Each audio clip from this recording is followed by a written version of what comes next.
ما ته به د یو نه تر لسو پورې عدد ووایي، یو نه لسو پورې کوم یو دې خوښېږي؟ لس مې خوښېږي. پنځه دې خوښېږي؟ چې لس دې خوښېږي تا ته به زه لس صدیان درکوم. یو دوه درې څلور پنځه.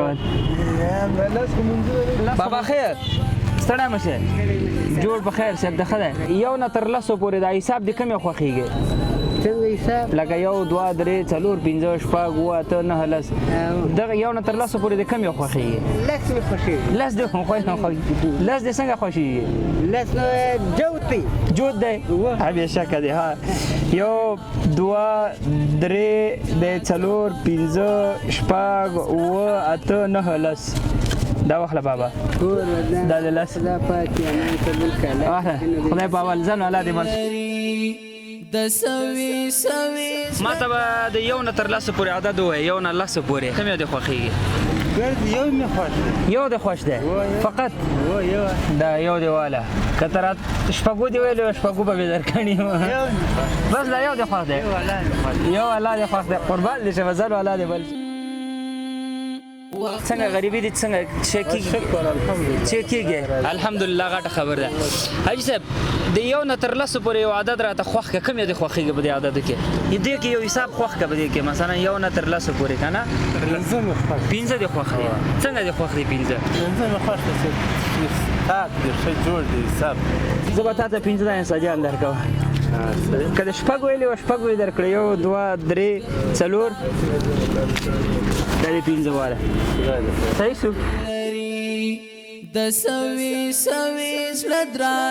السلام علیکم حاجي صاحب محترم، ستړی مه شې، څنګه یې؟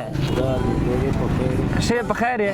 هغه ده حاجي صاحب دغه یو نه تر لسو پورې دغه حساب کې یو دانه خوښ کړه، کوم یو دې خوښېږي ډېر؟ د خوښې عدد دې کوم یو دی؟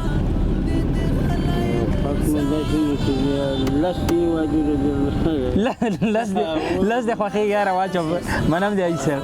لس دې خوښېږي یاره بېشکه دی حاجي صاحب. چې لس دې خوښېږي تا ته به زه لس صدیان درکوم.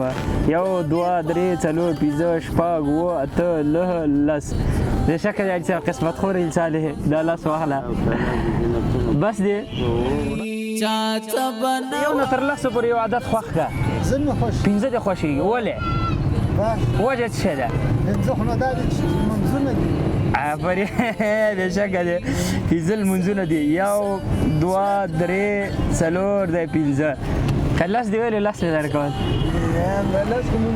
نن دې څو روپۍ ګټه کړې؟ دوه درې سوه خو ډېر شی دی. یو دوه درې څلور پنځه شپږ اووه اته نهه لس. په دغه کې د یو عدد وښیه کوم یو خوښېږي ډېر حساب؟ په دغه کې څلور دې خوښېږي ولې؟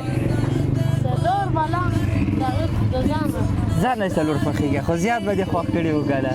یو دوه درې څلور ده زیات دې خوښ نه کړه زیات